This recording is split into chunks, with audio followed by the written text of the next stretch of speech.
Merci Madame la maire.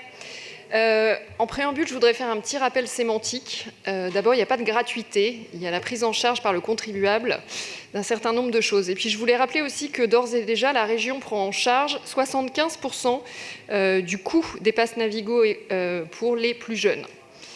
Là, donc, la prise en charge par le contribuable du pass Navigo pour les collégiens et les lycéens était une promesse de campagne qui est donc intervenue après l'examen du budget primitif. Mais la situation est bien différente aujourd'hui.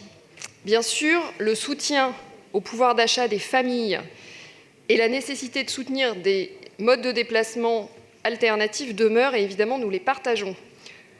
Mais la crise est passée par là et a changé de paradigme.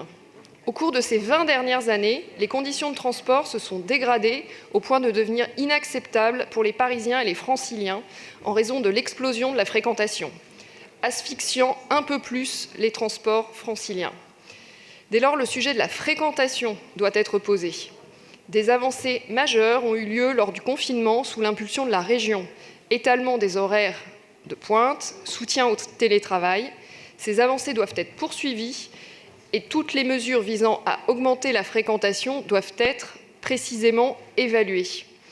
Mais aujourd'hui, la priorité absolue doit être non seulement l'équilibre financier, et je me réjouis qu'un accord soit en voie d'être trouvé entre Île-de-France Mobilités et le gouvernement, mais également l'accroissement de l'offre et le respect du calendrier.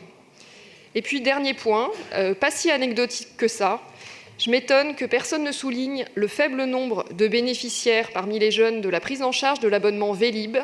1422 Parisiens, jeunes Parisiens seulement, ont demandé le remboursement de leur abonnement, comme si vous aviez, après les Parisiens, définitivement enterré ce si merveilleux service que vous avez détruit. Je vous remercie.